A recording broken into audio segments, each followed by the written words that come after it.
Hello, humans, and welcome to the Afternoon Drive. This is the Cartridge and Disc Podcast, your Gen X gamer here. And we have an update on the Polymega remix. That's right. Dave passed out by and gave us the information straight from the horse's mouth. That way we don't have to be wondering.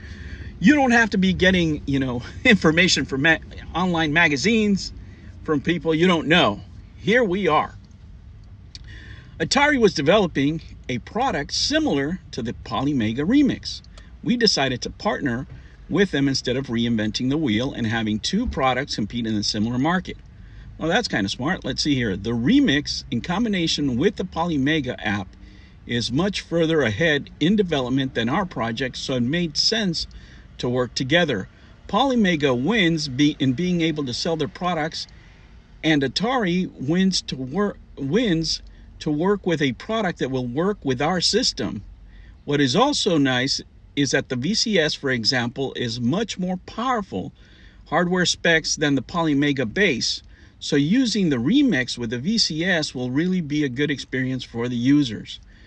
The VCS will now be able, through Polymega app and its emulators, to play not only the VCS store offer, but also physical media you have from PlayStation, Sega, Saturn, N64, NES, Super NES, and whatever else the Polymega supports now and in the future.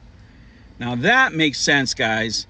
If it all works out, we're in for some interesting times. Guys, that is really good news. Let me tell you, I understand, right? I understand that, not all products are for everybody, right? And, but this is really for our physical market.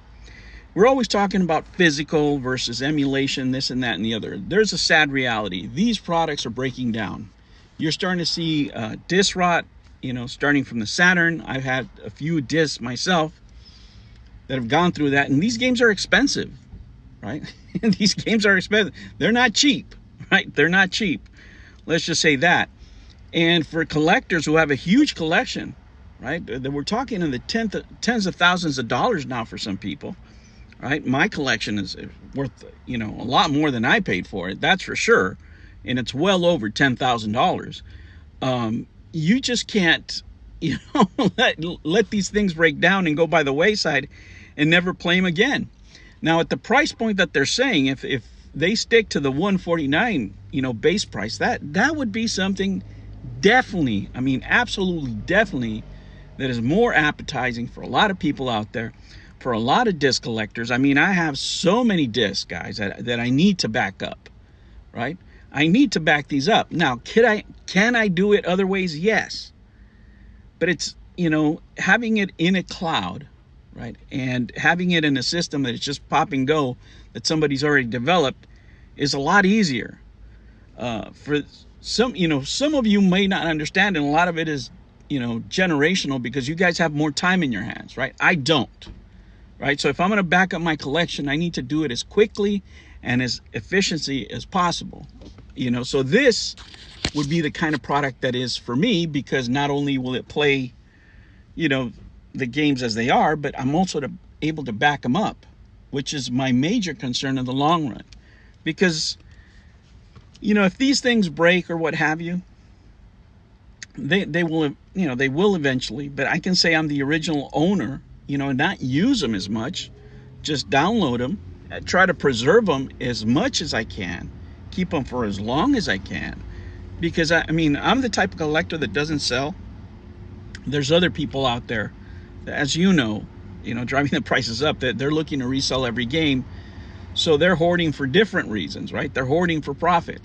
But for some of us, we really love our games, right? They're games that we grew up with. They're games that we want to preserve.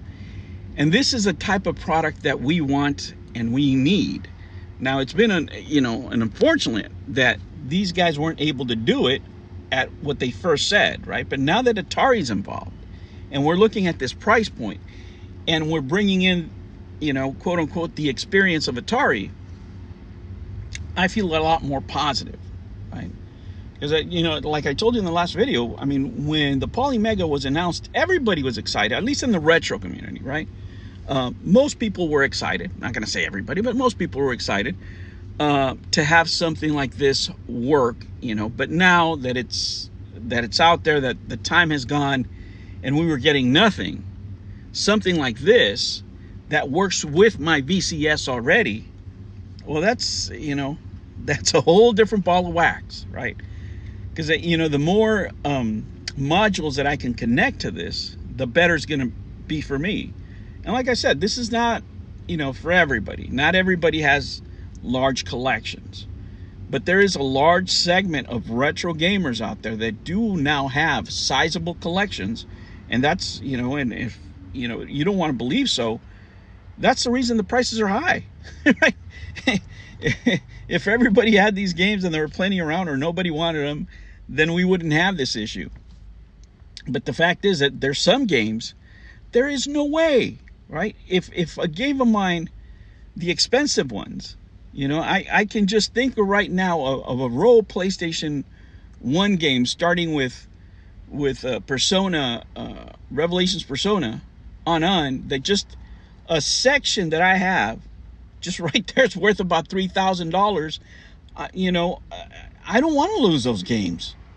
I want to keep them. I mean, they mean something to me, but I want to make them last as long as I can.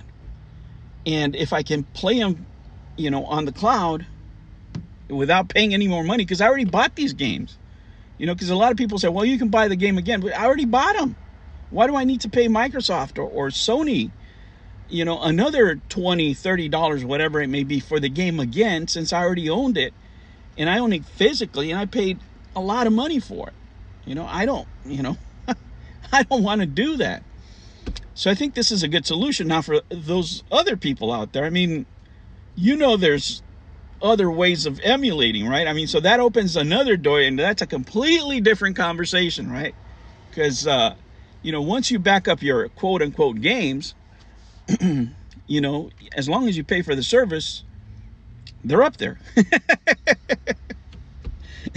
How you're ripping those games, you know, now if you're borrowing your friend's expensive collection and ripping them, I mean, who's going to know, right? And I'm not saying to do that, but I mean, it just opens a whole new avenue of preservation. Maybe you want to have two accounts, one for you and one for your wife, so you can back up your wife's games too. I don't know. I don't know how that is going to work. But for me, having something that's $150 or around there actually works. Now, here's a big question. Can they do the same for Intellivision? Why would they, you know, they could buy IPs, you know, but, you know, who knows? Intellivision's a different monster. I think if their Amico Home doesn't work, which, you know, right now we're getting rumors of games that are supposedly to be released, but they're like copies of Nintendo games and just things that can't be verified. You know, who knows? You know, who knows? Who knows what we're going to see with that company? But I'm glad that Atari's doing something here, that they're bringing this to market. And let me tell you, I'm going to be a very early adopter of this thing, if it, you know, when it comes out. Definitely, this is something for me. This is something for collectors. Now, I am no way being compensated by Atari.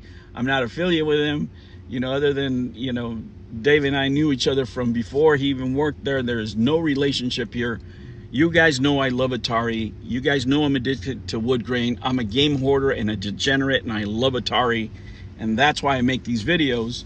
You know, is the company perfect? No, but I want to make it a better company. I want to make Atari great again. I think it's good for gaming to have another company out there. All right, guys, thank you so much for joining me. Please make sure you hit that like button on the way out. Hit the subscribe button if you haven't, and I will catch you on the next one. Thank you so much. Take care.